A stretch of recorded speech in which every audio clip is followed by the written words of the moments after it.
আসসালামু আলাইকুম। জাতীয় পার্টির চেয়ারম্যান হিসেবে জি.এম. কাদের দায়িত্ব চালিয়ে যেতে পারবেন।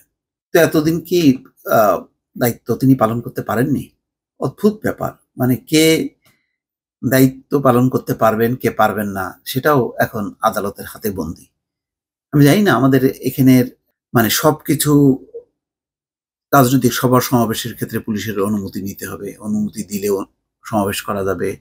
দলের আমি সভাপতি হিসেবে কাজ চালাতে পারবো কি পারবো না সেটাও আদালত দ্বারা নির্ধারিত, নিয়ন্ত্রিত। অদ্ভুত মানে এটা আমি ঠিক অত আইনের মানুষ না।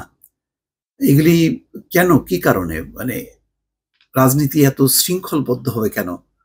আইন, আদালত, পুলিশ, প্রশাসনের দ্বারা। রাজনৈতিক দল টুকরো, টুকরো হতে পারে। কে চেয়ারম্যান হবে, কে সেক্রেটারি হবে সেগুলো হলো আভ্যন্তরীণ সাংগঠনিক বিষয়। এখানে আইন আদালত কেন? আমি এটা পরিষ্কার না দর্শক আমি সরি আমি দুঃখ প্রকাশ করছি এই বিষয়ে মতামত নেওয়ার জন্য। যেহেতু আদালতের যে রায় সেটি সর্বোচ্চ। কিন্তু আমার কাছে একটা খটকা বাধে।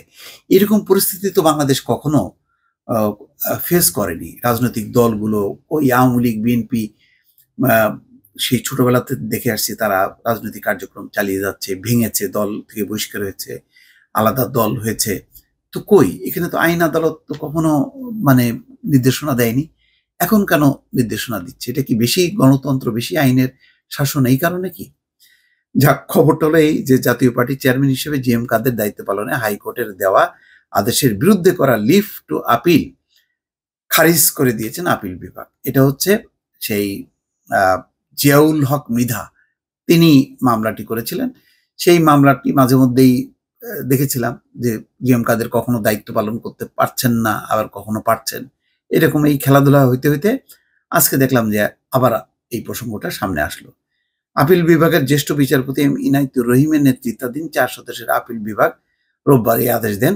এর ফলে জাপার চেয়ারম্যান হিসেবে জি.এম. কাদের দায়িত্ব পালন ও সাংগঠনিক কর্মকাণ্ড যথারীতি চালিয়ে যেতে পারবেন বলে জানিয়েছেন সংশ্লিষ্ট আইনজীবী। জাপার চেয়ারম্যান হিসেবে জি.এম. কাদেরের দায়িত্ব পালন সংক্রান্ত হাইকোর্টের আদেশের বিরুদ্ধে দলটি থেকে বহিষ্কৃত জিয়াউল হক মৃধা লিভ টু আপিল করেছিলেন।